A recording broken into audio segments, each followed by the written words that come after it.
எல்லாம் பேசிட்டாங்க.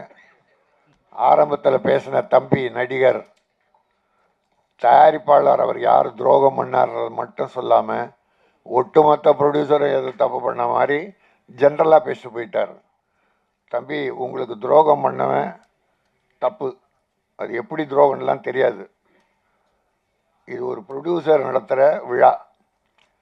அவர் என்ன கஷ்டப்பட்டாருன்னு நீங்கள் அவரை பார்த்த கேட்டால் தான் தெரியும். ஒட்டுமொத்தமாக பேசிட்டு ப்ரொடியூசர் கவுன்சில் தலையிடலை. நீங்கள் கவுன்சிலில் போய் கம்ப்ளைண்ட் பண்ணிங்களா? கோச்சிக்காதீங்க, ஒரு அண்ணனாக கேட்குறேன். எத்தனை மெம்பர் இருக்காங்க? 2000 மெம்பர் இருக்காங்க. எவ்வளோ பிரச்சனை? படம் எடுக்கிறவன் 200 பேர் எடுக்கிறான். எத்தனை பிரச்சனை வரும்? அப்போ ப்ரொடியூசர் கவுன்சிலை வந்து கேட்கும். நாம் நடிகர் சங்கம், நீங்கள் நடிகர்னா நடிகர் சங்கம் போகணும். இப்போ பாருங்கள், நீங்கள் இந்த தம்பி நம்ம நல்லா பேசுனீங்க, பட் திருட்டு விசிறியை பற்றி லைக்கா பற்றி பேசுனீங்களே. பர்மா பசாரில் போய் கலவரத்தை பண்ணி அடித்து நொறுக்கி 5 நாள் ஜெயிலில் இருந்த கே ராஜனை அவன் ஆதிச்சானா?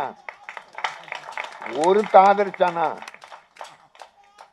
செய்யவே மாட்டான். நீ தலையிட்டினா என்ன பண்ணுவாங்க பின்னால்? அவர் எதுக்கு அங்கே போகிறாரு? நானா போனேன்? உலக நாயகன் எனக்கு ஃபோன் போட்டு அவர் போய் கலவரம் பண்ணி அங்கே வெட்டு குத்தாயி அவர் ஓடி போய் செக்ரட்டரியேட்டுக்கிட்ட இருந்து எனக்கு ஃபோன் பண்ணுறார். திருப்பி ஓடும்போது பர்மா பசாரில் என்னை வந்து வெட்டிட்டாங்க, கலவரம் ஆயிடுச்சு, நீங்கள் பாப்பா. அப்போ நான் தமிழ் திரைப்பட பாதுகாப்பு கழகம்னு ஆரம்பித்து திருட்டு விசிடி தயாரிக்கிறவன் விற்கிறவன் கடையெல்லாம் அடிச்சுக்கிட்டு இருக்கேன். ரவுடிசம் பண்ணேன். போலீஸ் என்னை எச்சரித்தது, கவலைப்படலை, என் சினிமாவை அழிச்சிக்கிட்டு இருக்கீங்க, அவனை அடக்க குண்டர் சட்டத்தில் போடுன்னு போராடி 5 நாள் ஜெயிலுக்கு போன சினிமாக்காரன் யாருன்னா இருக்கானா? அது மட்டும் இல்லை, 9 படம் எடுத்து 3 கோடி லாஸ் ஆனேன். அதில் டபுள்ஸ்னு ஒரு படம், பிரபுதேவா மீனா, இந்த என் தம்பி தேவாவின் மகன் ஸ்ரீகாந்த் எங்கள் செல்ல பிள்ளை, அவனை மியூசிக் டைரக்டராக போட்டேன். ஃபர்ஸ்ட் பிக்சர் நான் தான் போட்டேன். அடுத்து நினைக்காத நாளில் பார்த்திபன் தேவனே, என் தம்பி தேவா தேனிசை தென்றல், அவர் இசை. இப்படிலாம் எடுத்து அது 2 படமே எனக்கு லாஸ். சின்ன படம் எடுத்து சின்ன லாஸ், பெரிய படம் எடுத்து பெரிய லாஸ். நானும் இந்த சினிமாவுக்காக உழைச்சிக்கிட்டு இருக்கேன். அதை விட்டுட்டு எல்லாரும் நல்லா இருக்கணும். படம் எடுக்கிறவங்க முதல்ல நல்லா இருக்கணும். படம் எடுக்கிறவங்க நல்லா இருந்தால் சினிமா உலகமே நல்லா இருக்கும். கலைஞர்கள், வேலையாள், தொழிலாளி எல்லாரும். இதை என் பேரரசு பேருரையாற்றினார். எல்லா சப்ஜெக்டும் தொட்டுட்டார். நம்ம பேசுறதுக்கு ஒன்றும் இல்லை, அவர் சொன்னதெல்லாம் உண்மை.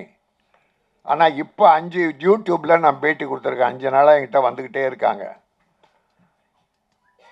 எதுவாக இருந்தாலும் ஸ்ட்ரைக் என்பது கூடாது, பேசி தீர்க்க வேண்டும். ப்ரொடியூசர்ஸ் தம்பி, ஒன்று கேட்குறேன், ஒரு 5 வருஷ கணக்கு எடுத்துங்க. அண்ணனை தப்பாக நினைக்காதீங்க. வேதனை, எல்லா ப்ரொடியூசர் வேதனையும் என் மனசில் இருக்குது. ஏன்னா ப்ரொடியூசருக்காக நான் வாழ்ந்துக்கிட்டு இருக்கேன். இந்த 5 வருஷத்தில் படம் எடுத்தவன் ஒரு 1000 பேர் இருப்பாங்க. 1500 2000 கூட இருக்கும். அதில் எத்தனை பேர் இப்போ படம் எடுக்கிறாங்க? யாரும் அதில் போன வருஷம் படம் எடுத்தவங்க இப்போ யார் எடுக்கிறாங்க? ஏன் எடுக்கலை? என் ப்ரொடியூசருக்கு என்னென்னா, ஒரு படம் எடுக்கும்போது பணம் போட்டு அது வெற்றி பெற்று பாதி பணம் வந்தால் கூட மறுபடியும் படம் தான் ஆரம்பிப்பான். 100% திருப்பி வர வேண்டாம். பாதி பணம் திரும்பி வந்தாலும் படம் தான் ஆரம்பிப்பான். 100கணக்கான தொழிலாளிக்கு வேலை. நடிகர் எப்படி வாழ்கிறாங்கன்ற பற்றி எனக்கு கவலை இல்லை. அவங்க எப்படி ஒன்றா வாழ்ந்துருவாங்க. ஒரு படத்தில் ஒரு 50 லட்சம் சம்பளம் வாங்கினா ஒரு 2 வருஷம் தள்ளலாம். ஆனால் என் தொழிலாளி கதி என்ன? அன்னன்னைக்கு வேலை செய்ய சம்பாரிச்சாதான் அவங்க கூட பிழைக்கும். இப்போ திடீர்னு ஸ்ட்ரைக்குன்னு அறிவிச்சா அவங்க குடும்ப கதி என்ன? முன்னால் விஷால் ப்ரொடியூசர் கவுன்சில் தலைவராக இருந்தப்போ கியூபு பணம் வாரத்துக்கு 8000 கட்டணும். கியூபுக்கு படம் தேட்டருக்கு வரணும்னா கியூப் மூலமாக தான் வரும். 8000 வாரத்துக்கு. அது அதிகமாக இருக்குது, குறைக்கணும்னு ஸ்ட்ரைக்குன்னு ஆரம்பிச்சிட்டார். 4 மாதம் ஓடிச்சு. தொழிலாளி பட்ட வேதனை. நடிகர் சங்கத்திலேயே 3000 நடிகர் ஜூனியர் ஆர்டிஸ்ட் துணை நடிகர்கள் இருக்காங்க. அவங்க வாழ்க்கை என்ன ஆகும்? இப்படி அப்பவே ஒரு பெரிய, அப்புறம் வாபஸ் வாங்கிட்டார் 4 மாசத்துக்கு அப்புறம். வாங்கினதுக்கு அப்புறம் என்னாச்சு தெரியுங்களா? 8000 இருந்தது 12000 ஆயிடுச்சு. வாரம் 12000. என்ன பிரயோஜனம் ஸ்ட்ரைக் பண்ணி? இந்த ஏழை தொழிலாளி கஷ்டப்பட்டான்னு. அதுதான் அந்த அனுபவத்தில் நான் இப்போ 5 நாளாக சொல்லிட்டு இருக்கேன். பேட்டியில் நீங்கள் இந்தியா கிளிட்ஸ், சினி உலகம், அப்புறம் ஆதம் தமிழ், இன்னும் 2 யார பேர் எனக்கு நினைவில்லை.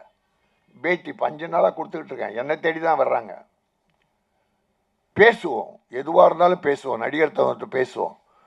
சில நடிகர்கள் ப்ரொடியூசரை வேதனைப்படுத்துகிறாங்களே, என்ன வேதனை தெரியுமா? கொடுமை பண்ணுறாங்க. 11 மணிக்கு ஷூட்டிங் வர்றான், 9 மணிக்கு ஷூட்டிங்க்கு, 3 மணிக்கு போயிடுறாங்க. என்ன ஒரு நாள் கால் ஷீட் எவ்வளோ செலவாகுது தெரியுமா? அப்போ யாருடைய லாஸ்?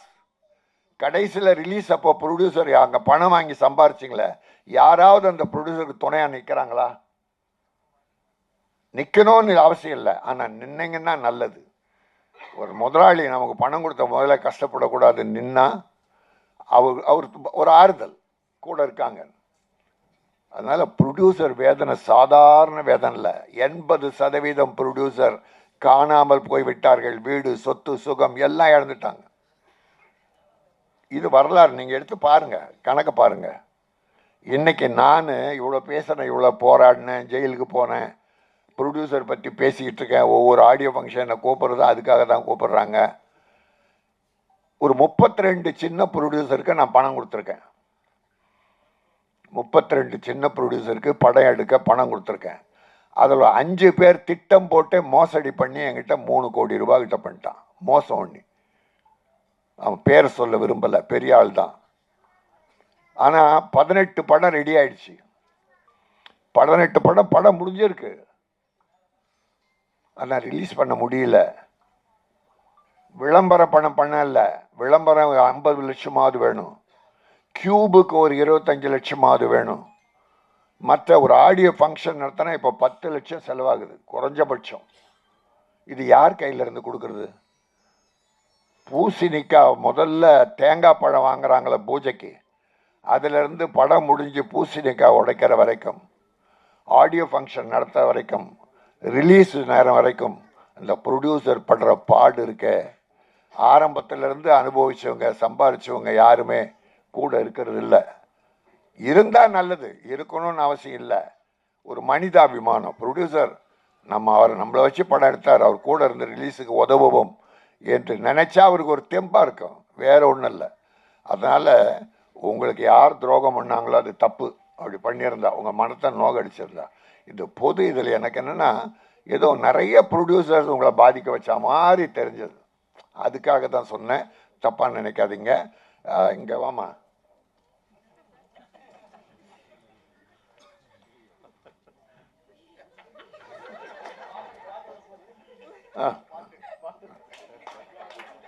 பஞ்சாபி பலகாரம் பார்த்தாலே பசியாரும். இல்லை எடுக்குது, இப்போ பசி எடுக்குது தம்பி. செய்யாத சேதாரம். நான் தானே அதுக்கு ஆதாரம். இந்த குசுபை பிடிச்ச சிநேகர் காம்பாரு தம்பி, சத்தியமா வரிகள் பிரமாதம். 3 பாட்டு. என் தம்பி தேவா இருந்தாலே அதில் ஒரு முத்திரை, அதுக்குன்னு ஒரு பேர் இருக்கும்.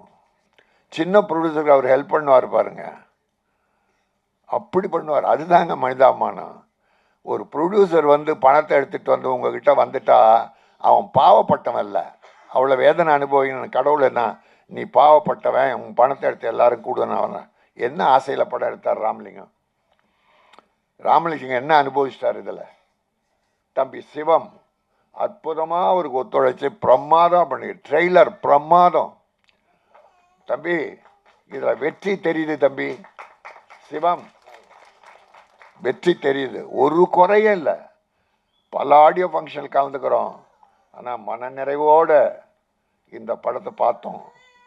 அந்த பஞ்சாபி பலகாரம் தான் கொஞ்சம் பசி எடுக்க வச்சிருச்சே தவிர மற்ற வகையில் எல்லாமே எனக்கு நல்லா இருந்தது. ராதிகா என் வீட்டு புள்ள அது. அப்புறம் தம்பி 2 பேரும் அந்த டான்ஸ் அழகாக பண்ணியிருக்காங்க.